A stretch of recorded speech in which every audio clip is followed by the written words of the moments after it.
Hello and welcome into another edition of State of the Sun Devils alongside Damon Allred and Jesse Morrison. I'm Jeremy Schnell. ASU loses 76-61 to number 3 Iowa State. It was pretty close throughout the entire game, and then Iowa State kind of pulled away with 5 minutes left. It was the Curtis Jones show, though, Damon. He was spectacular in this one, 33 points for Iowa State, and he kind of showed why they're the number 3 team in the country when you have a scorer like that. Yeah, it felt like he was the biggest reason why the Cyclones offense was working to any extent at all, especially there in the first half. I mean, I think by the time he had 26 points, he was still the only one in double figures. And so he just didn't have a lot of other help. And Bobby Hurley talked yesterday before the game about, I wish he was still at Buffalo so I wouldn't have to deal with him today. Goodness, did he deal with him today? I mean, 33 points on, I think, 22 shots it was. Very efficient when the rest of the Iowa State offense wasn't. And so he was kind of the biggest reason why the Cyclones were able to get the win today. Yeah, ASU threw a lot of guys at him defensively, from Miller to Jihad. Just no answer for him. But in terms of ASU's defense, I thought they did a pretty good job outside of the 33 points that Jones scored. Yeah, ASU, I think, matched the physicality that Iowa State had in this game, and I really liked the play of Sean Phillips Jr. He had 4 blocks in this game, I believe, stepping up when Jaden Quaintance got some foul trouble. So, yeah, I mean, I thought ASU played pretty well in this game. This kind of showed me that they could play with some of these bigger teams. They just, down the stretch and in the second half, too many turnovers. In terms of Jaden Quaintance, he obviously fouled out. ASU had 3 guys foul out in this game. Him, Jihad, and Sandin. All 3 of them fouled out. But for Quaintance, he got off to a really good start. I thought he was doing a really good job in the paint, and Iowa State had no answer for him. And then once he got into foul trouble, it was difficult for him to really get into a rhythm again. Right, it was tough to find that rhythm just because he didn't have the consecutive minutes at all. I mean, it felt like Bobby was putting him in almost too early at points. I think Jesse really felt like he came in too early at one point. But we learned after the game from Bobby that Quaintance played through an injury. He said he took a wrong step during Thursday's practice and played through it anyway today after not practicing on Friday. He said that they're going to have a thorough evaluation for him over this weekend, and we'll see if he's able to go against Colorado and Arizona next week. We'll see, obviously. But, like you mentioned with Phillips, a career-high 4 blocks after his previous career high was 2. Felt like that was his best game as a Sun Devil. Yeah, we're going to get back to we're going to get to Phillips in just a minute, but I want to stay with Quaintance.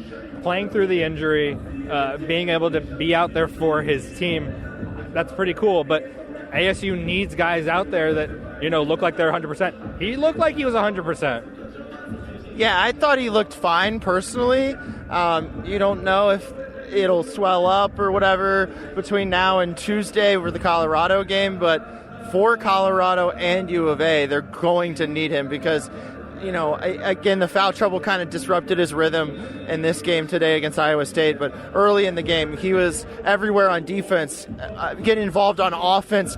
He made a 3, which is rare for him. He was diving for loose balls.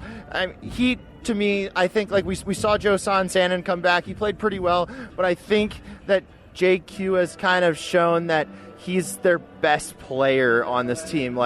And they're going to need him if they want to, turn this thing around. Because at this point, they need to turn this thing around mode because they can't keep piling up losses if they want to make the tournament. They're hanging on to it by a thread right now. Yeah, so we'll talk about Sandin right now. First game back, 25 minutes, 8 points, the 5 fouls, obviously not what you want to see from him, but I thought he looked good out there.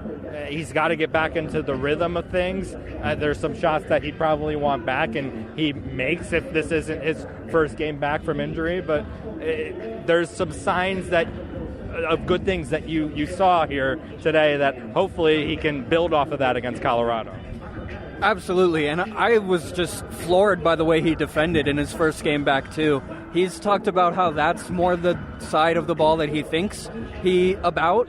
I don't know if that's totally true, but, just the way that he competes on that end, whether it be against Curtis Jones or Kashawn Gilbert or Tamin Lipsey, I mean, Iowa State has a tough perimeter to deal with, and I think ASU did a pretty good job of dealing with it for about 35 minutes of this game. And like we mentioned, yeah, the losses are kind of starting to stack up, but they are competitive in these games, like the Baylor game, the UCF game, the Cincinnati game, this game. They're all well within striking distance at key points in the game. And so I think that if they just get a couple of the right things to go their right way over these next week or two, obviously continue to cut down on the turnovers. Like Bobby mentioned, they still haven't had a game without double-digit turnovers. Like, that is an area they have to clean up if they want to make the tournament. Yeah, the turnovers is the big thing here. Way too many down the stretch and in the second half. There was one, I believe it was Bashir, that tried to pass it, and then his kind of pass that was a turnover led to Jaden fouling out.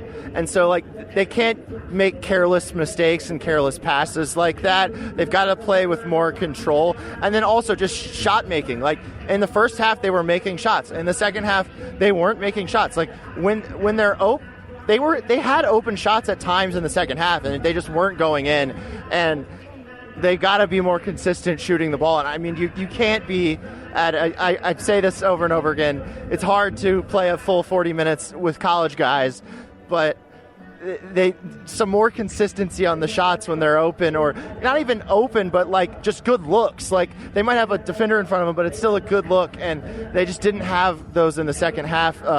Those makes on threes, and Iowa State turned them over too much, and that was just kind of what I saw in the second half that led to Iowa State winning this game.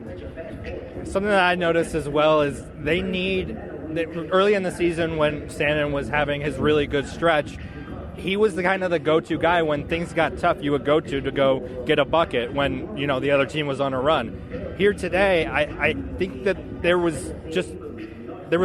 were trying to do too much, each individual one of them, instead of going to what was working for them throughout the game in that 5-minute stretch where it got away from them.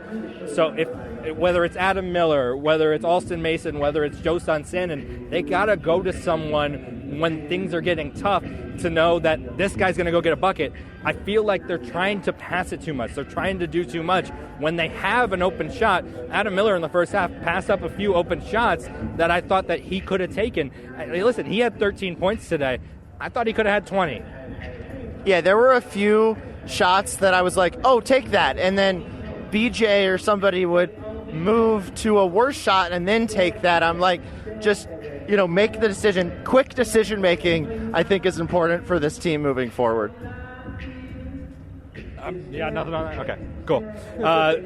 Adam Miller was good today, 13 points. Would have liked to see him shoot more, like I said.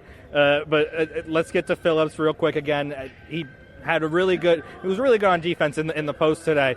Where it really got away from ASU was at the end of the game, the 5 minutes left, and he really couldn't do much about it there. He was really their anchor on defense today, I would say. Yeah, and it's just tough because he obviously made such a big impact on the game overall, but he just doesn't bring a ton to the table offensively when he's not being spoon-fed good looks inside.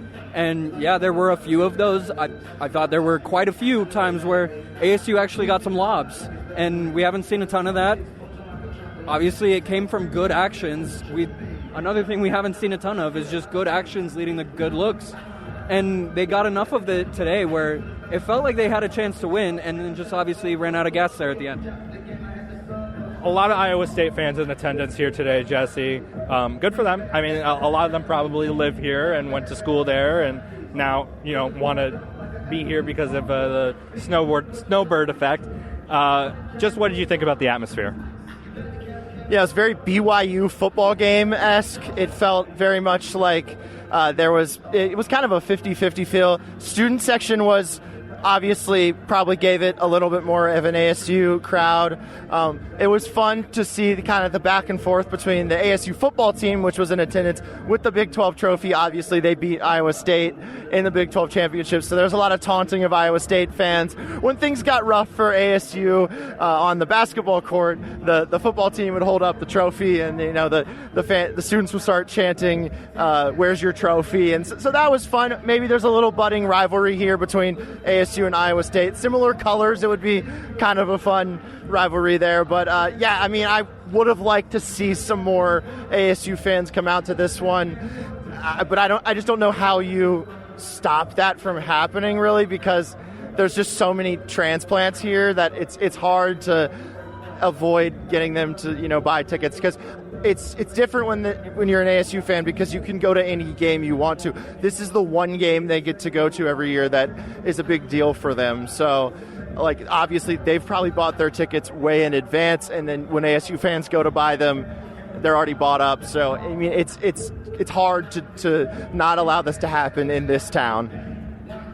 Yeah, totally agree with you. That's going to do it for this edition, post-game edition of State of the Sun Devils. Thank you so much for listening and watching. You can find us on all forms of social media at AZ Sports Devils. Damon wrote a recap. You can find that on ArizonaSports.com and the Arizona Sports app. For Jesse Morrison, Damon Allred, I'm Jeremy Schnell.